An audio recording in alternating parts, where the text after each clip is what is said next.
My name is Tara. My name is Elise. My name is Megan. My name is Stephanie, and I am living with Lynch.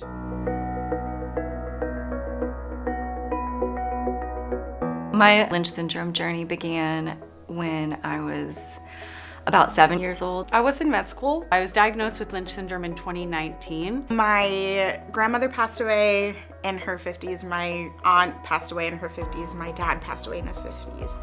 And when he decided no longer to do treatments, we got diagnosed. My mother died of cancer pretty suddenly. She was only 35 years old. Fast forward many, many years, my mom's only sister was diagnosed with endometrial cancer. I'll forever be grateful to her doctor because he said, let's look at connecting some of these dots in your family. Maybe you should get genetic testing. I think I was just really scared of knowing, and so I really put it off for a while. Finally, I went in and decided I need to know, and I got a call back about 10 days later that said I was positive for the genetic mutation. I went to see my regular doctor, and she told me about a genetic testing initiative that they were doing through the hospital system and was advising me that maybe I should do it because of my dad's history of colon cancer. They gave me a call and said, hey, we're gonna schedule you a time to talk to a genetic counselor.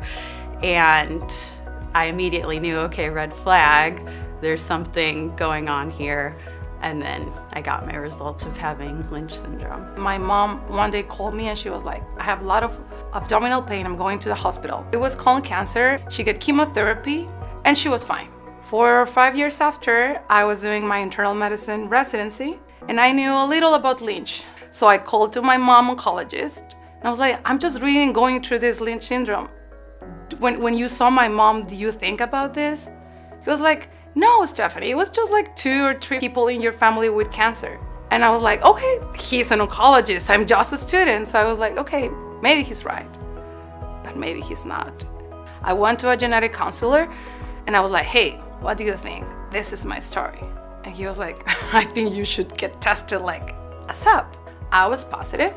My sister too, and my brother was negative. Myself included, a lot of people that find out they have Lynch syndrome as a Previvor, the first things you're hearing is cancer, and you're thinking, well, do I have that now? It sounds like I probably do, but not necessarily. Having Lynch syndrome does not mean you have cancer. It means you have a genetic predisposition for a higher likelihood of cancer. Everybody needs to know about this.